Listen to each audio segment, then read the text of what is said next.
patriotismo muy fuerte, coches bombas, asesinatos, secuestros. El clima era realmente explosivo y en esas circunstancias pues una campaña electoral sí creaba unas tensiones, un paroxismo terrible.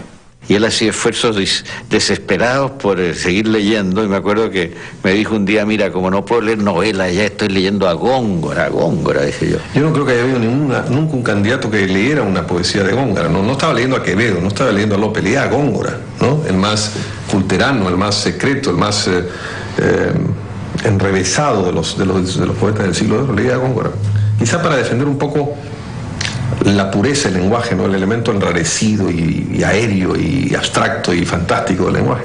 Desde luego no es un político, porque primero trabaja con la verdad, y no siempre, casi nunca los políticos nuestros trabajan con la verdad, y le abrió la puerta a alternativas de orden populista que penetran con mucho más facilidad. Mario no podía ser presidente. ¿Cómo va a ser presidente? Una persona que vive pendiente de la moralidad.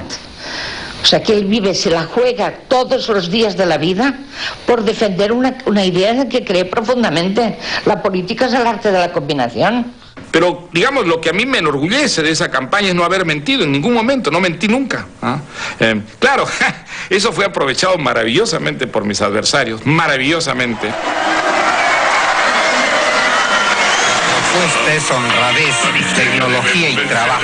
Entonces, si uno no miente y el adversario miente, pues uno se vuelve muy vulnerable en un país donde es muy fácil manipular a la opinión pública. En 1990, Mario Vargas Llosa es derrotado por Alberto Fujimori después de 2 reñidas vueltas electorales. A pesar de su inicial popularidad en las encuestas, gran parte del electorado termina identificando a Fredemo con los sectores de derecha del país.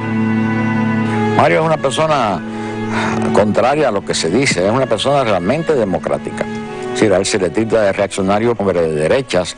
A mí esa nomenclatura no me interesa porque yo sé que las izquierdas y las derechas se inventaron precisamente bajo el rey Luis XVI. Es decir, en la Asamblea General, que los partidarios del rey se colocaban a la derecha y los no partidarios del rey se alineaban a la izquierda. Y de ahí, es decir, desde el siglo XVIII vienen dándonos la data con esa nomenclatura, que no es más que una realidad de postergar al que no piensa como ellos. Entonces inmediatamente te cae el San Benito de derechas que le ha caído a Mario, que yo creo que no es ni siquiera justo, ni siquiera que se ajusta a la verdad.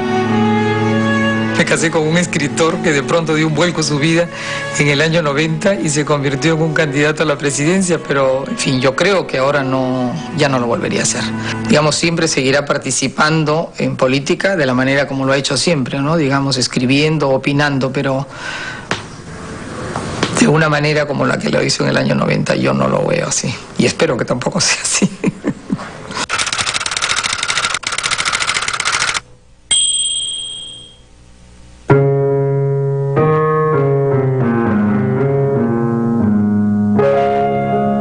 Por fortuna para la literatura, después de su fallida campaña presidencial, Vargas Llosa, siempre reinventándose, abandona la actividad política para regresar a los libros. Desde entonces ha recibido innumerables premios, incluidos el Príncipe de Asturias y el Cervantes, el más importante de la lengua castellana. También ha escrito su fascinante texto autobiográfico El pez en el agua y varias novelas, entre las que destacan 2 que habían estado gestándose durante décadas.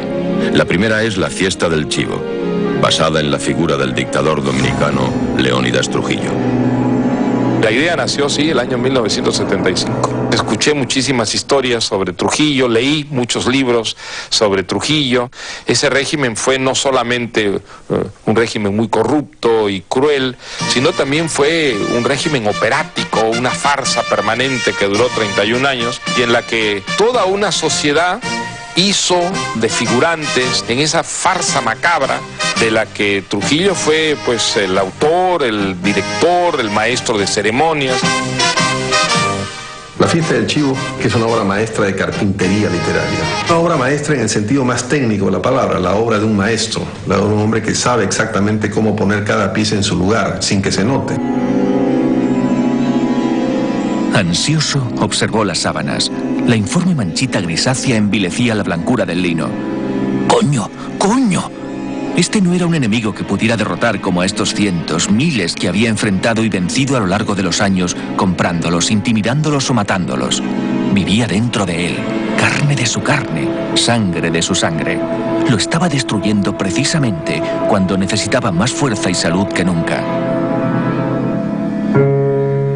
El otro proyecto de larga gestación es El paraíso en la otra esquina, basado en las vidas del pintor Paul Gauguin y su abuela, la pionera feminista Flora Tristán. Lo que tenían en común era justamente la búsqueda de la utopía. Unas utopías de índole muy diferente, porque Flora Tristán buscaba una sociedad perfecta, de justicia, sin discriminación, donde hombres y mujeres fueran realmente iguales. No, Gauguin no le interesaba para nada lo social, pero él buscaba también una sociedad perfecta, una sociedad en la que la belleza fuese el patrimonio de todos. Pero la legendaria fertilidad de Vargas Llosa no da muestras de disminuir. Pues tengo muchos proyectos. Tengo un proyecto, por ejemplo, para escribir una tercera historia con los personajes de Elogio de la Madrastra, los cuadernos de don Rigoberto, que estaría centrada fundamentalmente en el personaje de doña Lucrecia y que se llamaría tal vez Cartas de doña Lucrecia. Tengo un proyecto sobre la gestación de Los Miserables, una novela que cubre todo el siglo XIX y que cubre toda la vida de Víctor Hugo. Todo lo que ocurrió en el mundo de Francia, de Europa, de alguna manera contribuyó a la gestación de esa obra maestra. Me gustaría escribir un ensayo sobre ese tema. En fin, ya tengo ahí, solamente con esos 2 libros, muchos años de trabajo por delante. Mario Vargas Llosa ha sido muchas cosas. Niño agraviado, adolescente rebelde, soldado, periodista, revolucionario, antirrevolucionario, político liberal, candidato presidencial, pero ante todo y por sobre todo, escritor. Posee algo único y admirable, la facultad de reinventarse, de mantenerse en continua evolución, de sostener una mirada crítica sobre su literatura y su ideología. Yo soy básicamente un escritor que quisiera sobre todo ser recordado por los libros que he escrito y cuya máxima ilusión es que esos libros lo sobrevivan. Y desde luego, nada me ha ayudado tanto como la literatura a sobrevivir a los fracasos, a las adversidades, de que también ha estado hecha una vida que, si yo hago las sumas y las restas, probablemente ha tenido mucho más de suerte y de privilegio que de infortunio, ¿no?